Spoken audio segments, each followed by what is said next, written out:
Hello दोस्तों, कैसे हो आप सभी। स्वागत है आपका अपने यूट्यूब चैनल पर। तो जैसा कि आपको पता होगा कि नाइक सीरीज़ में जो नवीन सर अभी पॉलिटी करवा रहे हैं तो उसका हम रिवीजन कर रहे हैं। और आज ही उनकी क्लास नंबर 42 है जिसका आज हम रिवीजन करेंगे, जिसमें वो न्यायाधीश के बारे में करवा रहे हैं। और ये जो पीडीएफ देख पा रहे हो ये आपको हमारे टेलीग्राम चैनल पर मिल जाएगी। ये कंप्लीट हैंड रिटन नोट्स है और ये पीडीएफ आपको हमारे टेलीग्राम चैनल पर मिल जाएगी। वहाँ से आप डाउनलोड कर सकते हैं, बिल्कुल फ्री में मिलेगी। और टेलीग्राम चैनल और व्हाट्सएप चैनल का लिंक आपको डिस्क्रिप्शन में मिल जाएगा। तो चलिए शुरू करते हैं अपनी वीडियो को। तो आज उन्होंने न्यायाधीश के बारे में करवाया था, जिसमें बताया था कि आर्टिकल 124 भाग 2 इसमें सेवानिवृत्ति के बारे में बताया। सेवानिवृत्ति की आयु 65 वर्ष होती है। आर्टिकल 126 इसमें कार्यकारी मुख्य न्यायाधीश के बारे में बताए।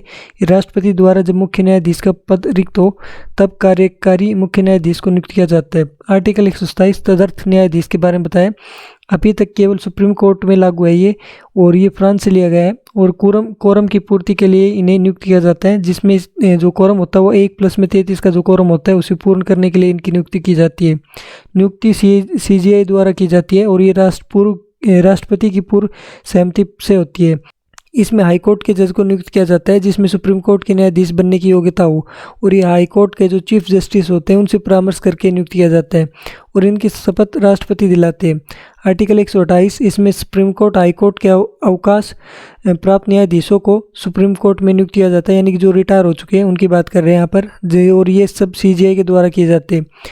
फिर वेतन और भत्तों के बारे में बताया है। संसद विधि बनाकर निर्धारित करती है जो वेतन और भत्ते होते हैं। इसमें संचित निधि पर भारित जो इनके वेतन और भत्ते होते हैं उन्हें घटाए नहीं जा सकते। जब वित्तीय आपातकाल लगता है, यानी कि जो कि आर्टिकल 360 में बताया, उसके दौरान घटाए जा सकते हैं। सीजीआई की जो सैलरी होती है वो 2.80 लाख रुपये होती है। अन्य न्यायाधीश की 2.5 लाख रुपये होती है।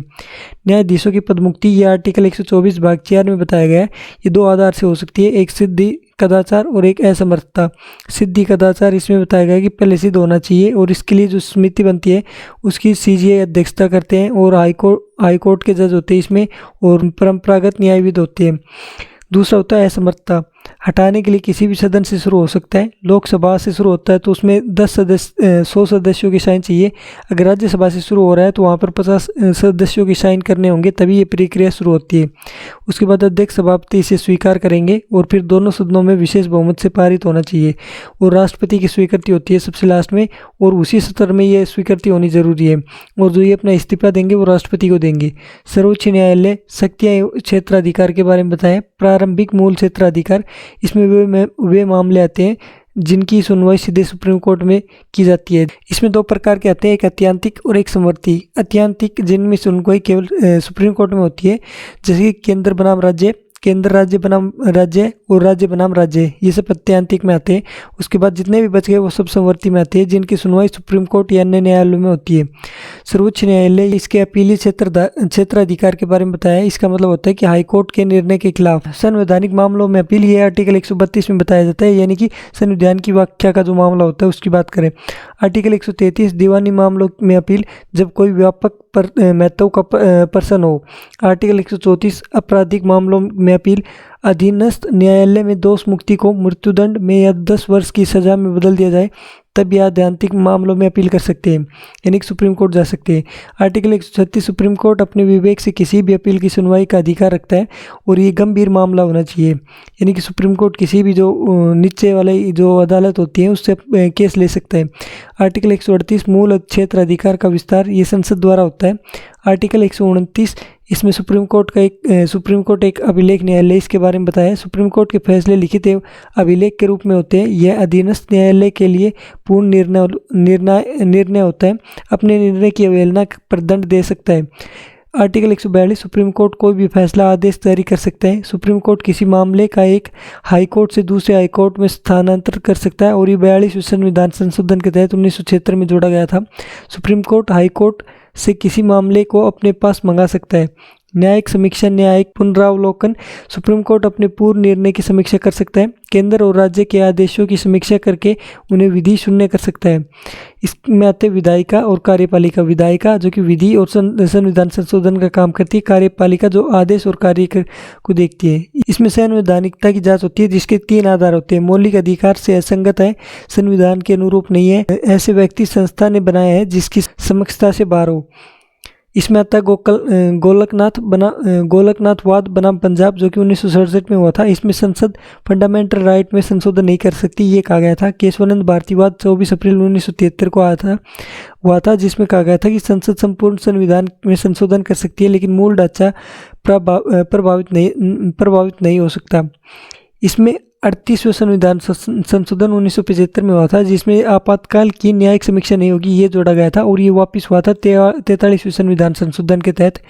39वें संविधान संशोधन के तहत 1975 में जोड़ा गया था कि राष्ट्रपति, उपराष्ट्रपति, पीएम, लोकसभा के चुनाव की न्यायिक समीक्षा नहीं होगी, और ये सब इंदिरा गांधी के समय हुए थे, ये तीनों संशोधन, और वापस हुआ था ये 44वें संशोधन के तहत, जो कि मोरारजी देसाई की समय हुआ था।